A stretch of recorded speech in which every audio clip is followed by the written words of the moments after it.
Hello, ladies and gentlemen, and welcome back to another episode of Spellweaver. Today's the day we get ourselves 6 new heroes, 1 per aspect, added into the game. So let's just dive right on into it. Because everything is half cost to craft, I went ahead and I just crafted them along with a bunch of legendaries. So, if you haven't taken advantage of that this week, I strongly suggest you do.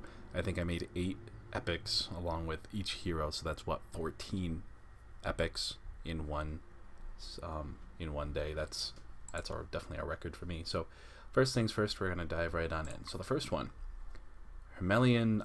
By the way, I'm going to butcher names so people can tell me how terrible I am at pronouncing these names. But anyway, Hermelian, Tireless March. Each one of them is 1 aspect, 1 neutral, and varying mana costs, obviously. Tireless March. Ready all allied creatures and heal all damage from them. Go to your deploy phase. Now, if I remember correctly, it goes deploy, combat, reinforce, end. So it appears to me that you go from whatever so you can attack with everything, alpha strike your opponent's board, then immediately just use his ability, ready all of them so they stop being exhausted, they can block. And I think if I'm reading this correctly, you get a second combat phase. You guys, I haven't had a chance to experiment with any of these heroes yet. I've kind of just sat down, I did my first video, and I'm after editing the first video, I'm jumping straight into the second video. So please tell me if I'm wrong. Even if you can't attack again, being able to attack out with everything and then ready all of your creatures so that they can all block as well. So attacking and blocking basically turns every one of your creatures into the Knight Escort, the 2/4 that readies itself after combat. So holy crap, this is going to benefit, I feel, a very an aggressive deck.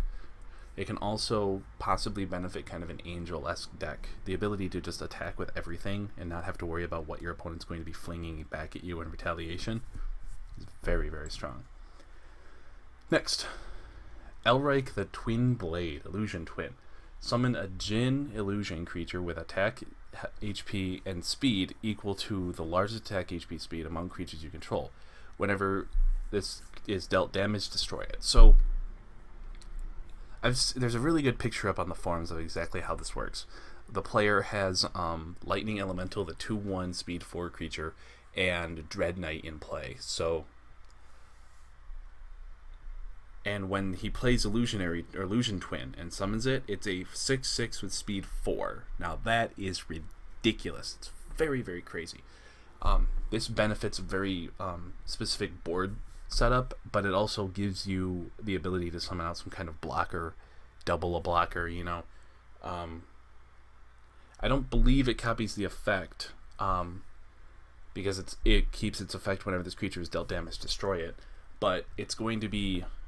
It kind of gives Wisdom the big creature that it's been needing, and which is kind of funny. But I really think this is going to spawn some very unique decks. Again, this is just going to be a quick overview. I'm not going to sit down and go, well, you could build this deck, or let's try and build a deck here real quick. I'm kind of going to see what people create on their own with these new heroes. This is just kind of my initial reaction and a little bit of an overview to each of the heroes. All the discussion about all the changes to the game and everything can be found in my other video that I uploaded today, which is the balancing patch video.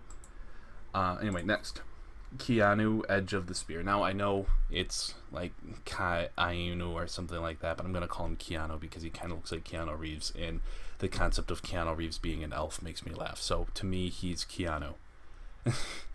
Weapon Mastery. Play a creature with 3 cost 3 or less from your hand under Keanu without paying its cost. At the start of the next turn, put it on the field with a Might emblem on it. So you take a card from your hand and kind of put it aside for 1 turn. At the beginning of your next turn, it enters the field with a Might counter on it. So that's, for 2 mana, that's really, really, really, really, really, really, really, really, really, really strong. Especially since it hits Fae of Charms, it hits Ancient Treant, it hits the Storyteller, Nienna, it hits Summoner Druid, it hits a lot of cards that can benefit from that Might counter, especially the Storyteller that doesn't get immediately fireballed. So this is kind of like a Path of Transcendence that you can use every 2 turns. And you get to play the creature for free, basically, as long as it costs 3 or less. This is going to benefit, I think, mostly a mid-range deck, possibly an aggressive deck, depending on what kind of aggressive deck you're going for. But I feel like this is going to be more of a mid-rangey kind of thing. And I think it could be really, really cool. Next, not you. Burke the Uncontainable. Double Chop. 3 mana. He deals 2 damage to each of up to 2 enemy creatures in the front line. They deal damage equal to their attack to Burke. So kind of a weapon attack, kind of like what I was talking about with his big axe. You know, he's cleaving it, he's swinging it back and forth, but they get to. It's very reminiscent of weapon attacks from Hearthstone, because they deal damage equal to their attack to him, which would have been a big deal if our life wasn't increased to 25. So this is very interesting, very kind of control-y, very tempo-y, mid-rangey kind of feel. Definitely not a super aggressive ability, though it's more aggressive than advanced Zash, I should say.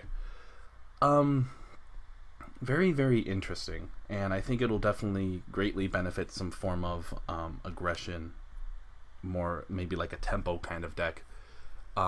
Kind of got this one right. Kind of got it right with the the swinging of the axe and the front line and everything. Sort of got that right.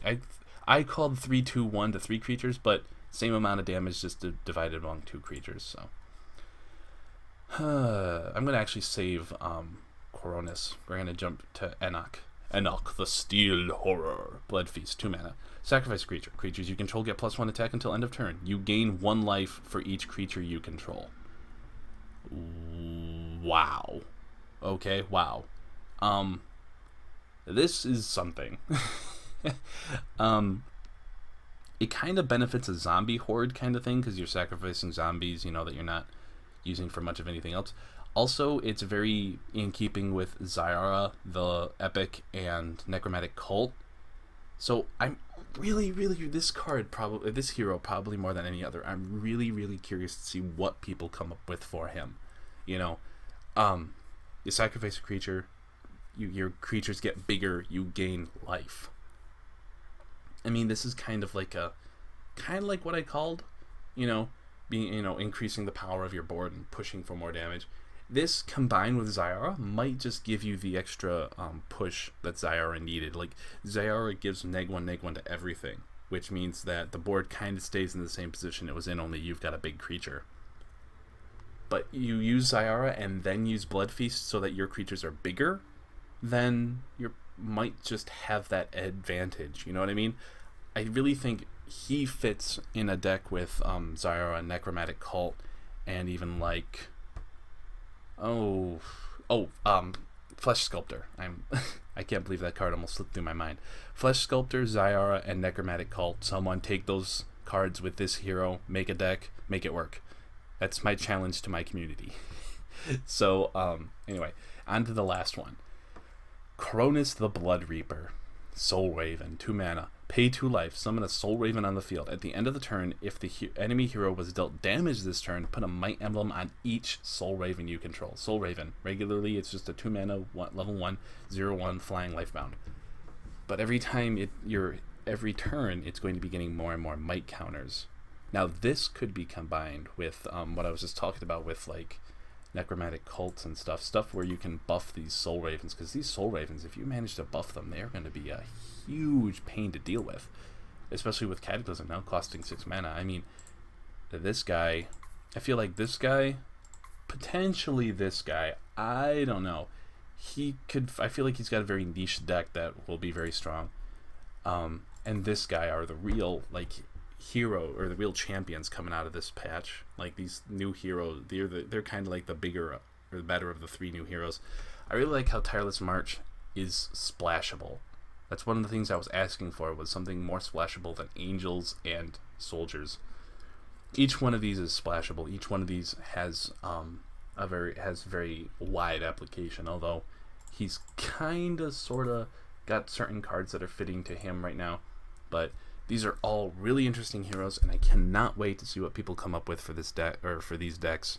and I look forward to spotlighting. I'm gonna try and focus on spotlighting effective decks with the new heroes, but I know there are so many changes to the game in general that a lot of new decks will be popping up with some of the older heroes, and because of that, I'm gonna have to be kind of picky and choosy about what I want to spotlight. If you have a deck involving the new heroes, I cannot wait to try these new heroes. So please, please, please, please, please send them to me. If you have a deck that's fun, if you have a deck that's actually really effective, if you have a deck that's super fast or super control-y, send it to me. I want all of the deck lists involving these new heroes, and please, please, please give me a bit of a description on how you want them to be played, or how they most effectively be played.